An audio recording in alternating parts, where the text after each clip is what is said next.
ಸುವರ್ಣ ಮಹೋತ್ಸವ ಸಂಭ್ರಮದಲ್ಲಿ ಮಯೂರ್ ಚಿತ್ರಮಂದಿರ. ಅಂಕಲಿ ಗ್ರಾಮದ ಮಯೂರ್ ಚಿತ್ರಮಂದಿರ 50 ವರ್ಷ ಪೂರೈಸಿದೆ. ಬೆಳಗಾವಿ ಜಿಲ್ಲೆಯ ಚಿಕ್ಕೋಡಿ ತಾಲೂಕಿನ ಅಂಕಲಿ ಗ್ರಾಮದಲ್ಲಿರುವ ಮಾಜಿ ರಾಜ್ಯಸಭಾ ಸದಸ್ಯ ಪ್ರಭಾಕರ್ ಕೋರೆ ಒಡೆತನದ ಮಯೂರ್ ಚಿತ್ರಮಂದಿರ ಗ್ರಾಮೀಣ ಭಾಗದಲ್ಲಿ ಕಳೆದ 50 ವರ್ಷಗಳಿಂದ ಸಾವಿರಾರು ಚಿತ್ರ ಪ್ರದರ್ಶನ ಮಾಡಿರುವ ಹೆಗ್ಗಳಿಕೆಗೆ ಪಾತ್ರವಾಗಿದೆ.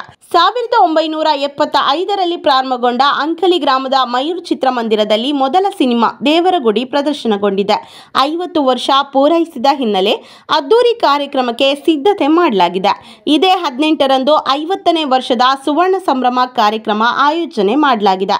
ಸ್ಯಾಂಡಲ್ವುಡ್ ಹಿರಿಯ ನಟ ವಿ ರವಿಚಂದ್ರನ್ ಸೇರಿದಂತೆ ಹಲವಾರು ನಟ ನಟಿಯರು ಕಾರ್ಯಕ್ರಮದಲ್ಲಿ ಭಾಗಿಯಾಗಲಿದ್ದಾರೆ. ಈ ಚಿತ್ರಮಂದಿರವನ್ನು ನಾವು ಉದ್ಘಾಟನೆ ಮಾಡಿದೆವು. ಅಂಕ್ಲಿ ಇದೊಂದು ಸಣ್ಣ ಹಳ್ಳಿ ಇದ್ರೂ ದೊಡ್ಡ ವ್ಯಾಪಾರ ಸೆಂಟರ್ ಆಗಿತ್ತು. ಇಲ್ಲಿ ಭಾಳ ದೊಡ್ಡ ವ್ಯಾಪಾರ, ತಂಬಾಕು, ಬೆಲ್ಲ, ಆಯಿಲ್ ಮಿಲ್ಲು, ಆಮೇಲೆ ದೊಡ್ಡ ಅರಿವೆ ಅಂಗಡಿಗಳು ಎಲ್ಲ. ಅಂದರೆ ಚಿಕ್ಕೋಡಿ ತಾಲೂಕದಲ್ಲಿ ಚಿಕ್ಕೋಡಿ ಇದ್ರೆ ವ್ಯಾಪಾರ ಮಾತ್ರ ಅಂಕ್ಲಿಯಲ್ಲಿ ಭಾಳ ದೊಡ್ಡ ವ್ಯಾಪಾರ ಆಗ್ತದೆ. ಮತ್ತು ಇಲ್ಲಿ ಮೊದಲಿಂದೂ ಒಂದು ಜರ ಕಲಾ ಮತ್ತು ಸಂಸ್ಕೃತಿ ಇರುವ ಊರು. ಭಾಳಷ್ಟು ನಾಟಕಗಳನ್ನು ಲೋಕಲ್ ಜನರು ನಾಟಕದಲ್ಲಿ ತಮ್ಮದೇ ಆದ ಒಂದು ನಾಟಕವನ್ನು ಸ್ಥಾಪನೆ ಮಾಡಿ ನಾಟಕನೂ ಮಾಡಿದ್ದು. ಉದಾಹರಣೆ ಕನ್ನಡ, ಮರಾಠಿ. ಇಲ್ಲಿ ಇದು ಮೊದಲು ನಾವು ಚಿಕ್ಕವರಿದ್ದಾಗ ಇಲ್ಲಿ ಸಾಧಾರಣ ಟೆಂಟ್ ತಂಬು ಬರ್ತಿದ್ದು ರೀ. 1951ರಲ್ಲಿ ನಮ್ಮ ಹಿರಿಯಣ್ಣ ಕೈಲಾಸ ಚಿದಾನಂದ ಕೋರಿಯವರು ಒಂದು ಥಿಯೇಟರ್ ಕಟ್ಟಿದ್ರು. ಈ ಥಿಯೇಟರ್ ಅಲ್ಲ, ಬೇರೆ ಥಿಯೇಟರ್ ಕಟ್ಟಿದ್ರು. ಥಿಯೇಟರ್ ಪ್ರಾರಂಭ ಮಾಡಬೇಕಂದ್ರೆ ನಮ್ಮ ಅಂಕಲು ಮತ್ತು ನಮ್ಮ ಫಾದರು ಇಲ್ಲ, ಸಿನಿಮಾ ನೀವು ಮಾಡೋದಿಲ್ಲ, ಸಿನಿಮಾದಿಂದ ಜನ ಕೆಡ್ತಾರ ತಿಳ್ಕೊಂಡು ಇಡೀ ಎಲ್ಲ ಇನ್ವೆಸ್ಟ್ ಮಾಡಿದ ಥಿಯೇಟ್ರು ಶುರು ಮಾಡಲಿಲ್ಲ. ಅದ ನಂತರ ಇಲ್ಲಿ ತಂಬುಗಳು ಭಾಳ ಬರಕತ್ತು, ಟೆಂಟು ಭಾಳ ಟೆಂಟ್ ಬರೋ. ವರ್ಷಕ್ಕೊಂದು 4 ತಿಂಗಳ ದೀಪಾವಳಿ ಸಾಧಾರಣ ಮಳೆಗಾಲ ಮುಗಿದ ಮೇಲೆ ಟೆಂಟ್ ಬರೋ. ಟೆಂಟ್ದೊಳಗೆ ದಿನ ರಾತ್ರಿ ಒಂದು ಸಿನಿಮಾ, ಒಂದು ಶೋ ಇರೋದು. ಹಳೆ ಮರಾಠಿ ಒಂದು ಇದು ಈ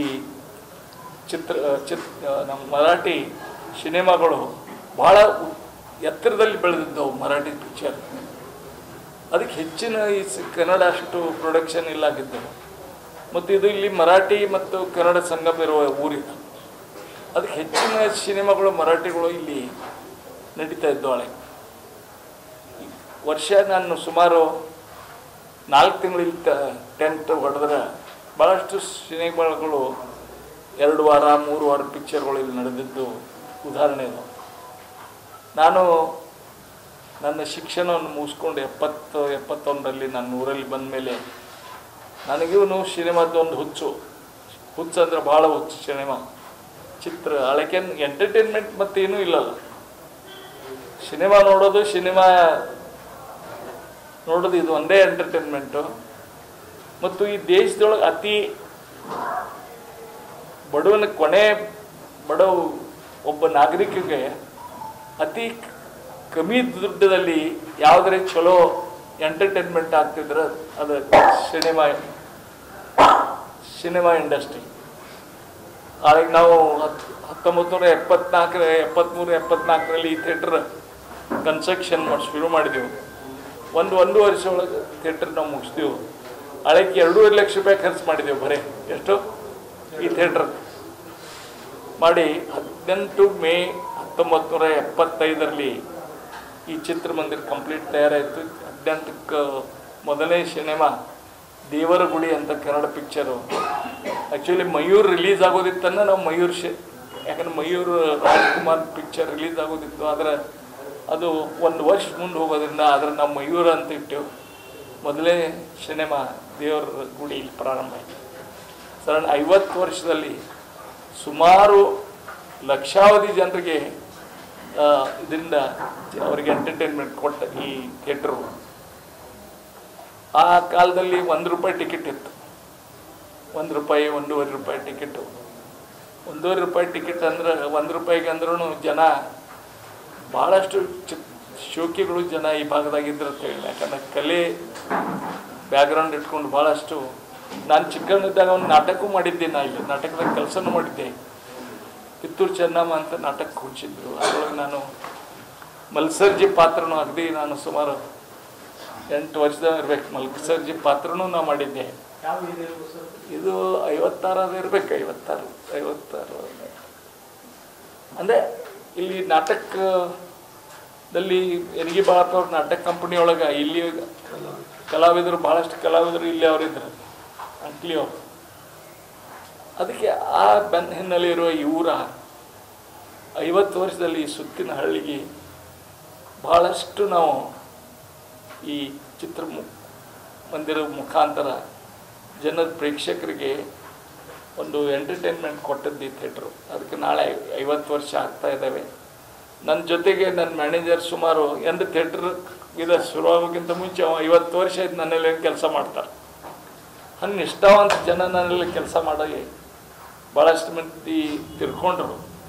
ಗೇಟ್ ಕೀಪರು, ಆಪ್ರೇಟರು. ಆಮೇಲೆ ಇದನ್ನು ಟೆಕ್ನಾಲಜಿ ಹೆಂಗೆ ಚೇಂಜ್ ಆಗ್ತಿತ್ತು ಅಂದ್ರೆ ನಾನು ಈ ಥಿಯೇಟ್ರಿಗೆ ಅಪ್ಗ್ರೇಡ್ ಮಾಡಿ ಬೆಳಗಾವಿ ಜಿಲ್ಲೆಯಲ್ಲಿ ಮೊದಲನೇ ಇಲೆಕ್ಟ್ರಾನಿಕ್ ಇದು FM ಏನದು ಡಿಜಿಟಲ್ ಪ್ರೊಜೆಕ್ಟರ್ನ ಹಾಕಿದ್ದು ನಾನೇ ಫಸ್ಟು. ಅದಕ್ಕೆ ಪರ್ಟಿಕ್ಯುಲರ್ ರಾಜ್ಕುಮಾರ್ ಅವರು, ವಿಷ್ಣುವರ್ಧನ್ ಅವರು, ಪುನೀತ್ ಅವರು ಸರಣಿ ಎಲ್ಲರೂ ಏನು ಈ ಕನ್ನಡಕ್ಕೆ ಒಂದು ದೊಡ್ಡ ಕೊಡುಗೆ ಕೊಟ್ಟಿದ್ದಾರೆ. ಅಲ್ಲಿ ಕನ್ನಡ ಸಿನಿಮಾ ಬರೋದ್ರಿಂದ ಈ ಭಾಗ ಇಡೀ ಕನ್ನಡಮಯ ಆಯಿತು. ಈಗ ನಾವು ಮರಾಠಿ ಪಿಕ್ಚರ್ ಹಚ್ಚಿರ ಕಾಮತ್ ಒಬ್ಬ ಬರ್ತಾ, ಆ ಪರಿಸ್ಥಿತಿ ಇವತ್ತದ ಇಲ್ಲಿ. ಅದಕ್ಕೆ ಕನ್ನಡದ ಒಂದು ಗಾಳಿ ಅಥವಾ ಇದು ಈ ಚಿತ್ರ ಮಂದಿರ ಮುಖಾಂತರ ಇಡೀ ಭಾಗೆಲ್ಲ ಕನ್ನಡಮಯ ಆಗಿದ್ದು ಅದಕ್ಕೆ ನನಗೆ ಭಾಳಷ್ಟು ಇದನ್ನು ಖುಷಿ ತಂದದ. ಪ್ರೇಕ್ಷಕರಿಗೆ 50 ವರ್ಷ ಒಂದು ದೊಡ್ಡ ಕಾರ್ಯಕ್ರಮದಲ್ಲಿ ಈಗ ಕಲಾವಿದರು ಬರ್ತಾ ಇದ್ದಾರೆ. ಕನ್ನಡ ಚಿತ್ರದಲ್ಲಿ ಕಲಾವಿದರು, ಮಾನ್ಯ ಡೈರೆಕ್ಟರ್, ನಮ್ಮ ಕನ್ನಡ ಒಂದು ಪ್ರಸಿದ್ಧವಾದ ಡೈರೆಕ್ಟರ್ ನಾಕ್ತಿಹಳ್ಳಿ ಚಂದ್ರಶೇಖರ್ ಬರ್ತಾ ಇದ್ದಾರೆ, ರವಿಚಂದ್ರನ್ ಬರ್ತಾ ಇದ್ದಾನೆ, ಹೊಸ ಯುವಕ ಡಾಲಿ ಯಾರು ಹೆಸರು ಡಾಲಿ ಧನಂಜಯ ಅಂತ ಅವನು ಬರ್ತಾ ಇದ್ದಾನೆ.